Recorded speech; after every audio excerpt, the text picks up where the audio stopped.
Hello. Thank you to everyone who watched my last video. I was really surprised and grateful to see how many people seemed to enjoy it.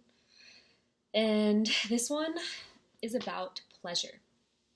So I want to start off by saying that right now I'm participating in something called the Explore More Summit, which I'll leave a link to in the description. And this summit is completely online, and it's a compilation of different talks put together by a woman named Dawn Sarah. And Dawn Sarah, she does a lot of cool things around sex and pleasure, and she believes that sex is a social skill. And the theme of this year's conference is, let me get the wording correct, is finding power in personal and collective pleasure. So essentially talking about how personal pleasure is a vehicle for collective liberation. So it's pretty beautiful, powerful stuff. And what I'm talking about today is just kind of touching on some of the points that really spoke to me in two of the talks that I just watched. One is on anger, and the other is on wildness. So to start off, the talk on anger that I watched this evening it was with a woman named Soraya Kamali, and Soraya Kamali wrote a book called Rage Becomes Her, The Power of Women's Anger. So basically this talk touched on so many things, but Soraya started off by talking about how our rage is policed. Our rage as young girls is policed from infancy onward. And just the very different ideas of anger based on gender, and how we are socialized to not express our anger, to just be very, just always please and be so aware of the situation that we aren't aware of our own needs in the moment.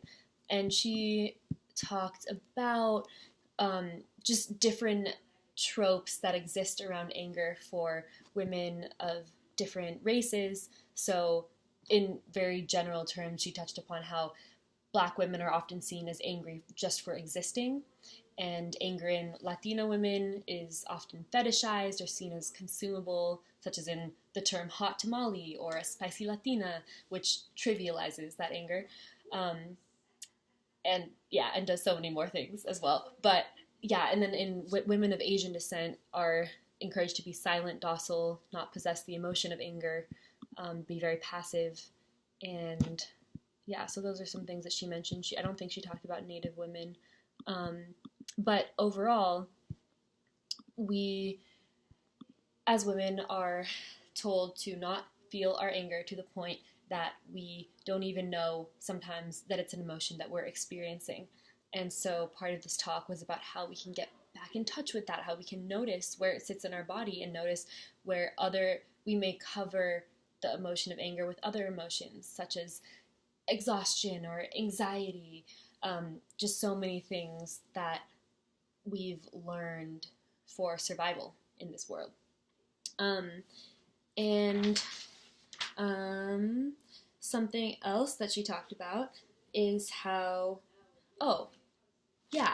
we are denied pleasure as part of the culture, how denial of female pleasure is part of this culture, and how our anger at this denial of female pleasure as part of the culture is completely invalidated. And something she said is that women don't even know they have the right to be angry that this problem exists in our society, the problem being that women's pleasure is not just ignored but denied and punished. So she specifically mentioned the orgasm gap in heterosexual relationships, how male sexual gratification is always prioritized. And I say always just in terms of that's what we hear in the media, and in the bedroom, that tends to be what is prioritized as well. And as someone who has been socialized as a woman, that's what I was taught. Gratify the man. Don't focus on my own pleasure, because my own pleasure is somehow dirty or wrong or shameful. Just like how it's so much more socially acceptable to talk about male pleasure as well. And in my own experience from a young age onward, just I heard boys talk about masturbation in a very casual way, just just jacking off, just joking about jacking off, and cool. But as a woman, in amongst my female friends, that's not something that we ever talked about until later on. Or is it something that I would hear day in and day out, like, oh yeah, just like jacking off, or like, oh, like having a boner or whatever. And so there's a standard there where there's some sort of silence around female pleasure and female masturbation. And okay, and so how all of this relates to the other talk about wildness, which was with a woman named Leonore Chia, who's also so incredible. A big thing she talked about is the script that we are expected to follow in bed, and in any type of relationship, whatever sexuality you have, just how there's sort of a lack of focus on ourselves and what would feel good in the moment, because there's this idea of, oh, we have to mold what we want, we have to mold our desires to follow something that isn't innate to us. And so she was saying, when did we learn to be clean in our sexuality? Like, what is that?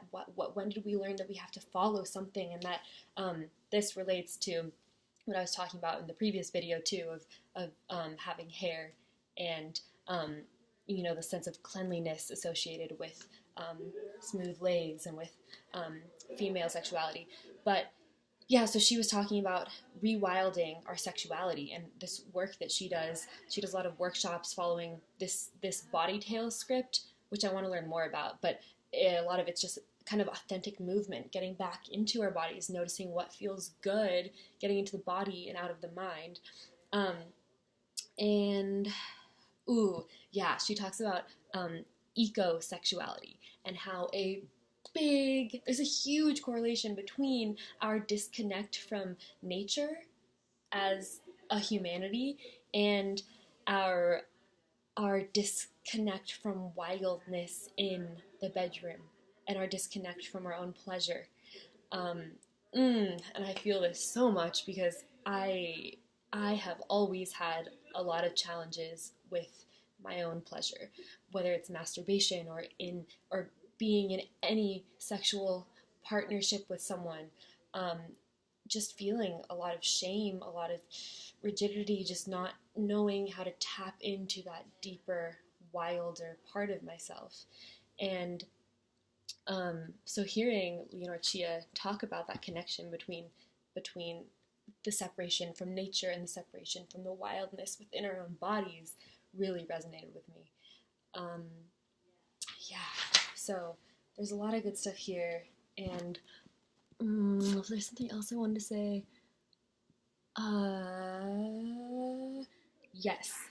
So, another quote from Leonore Chia: "The erotic helps us to rediscover magic in the world we've grown to see as familiar." I love that. The erotic is not something to be feared.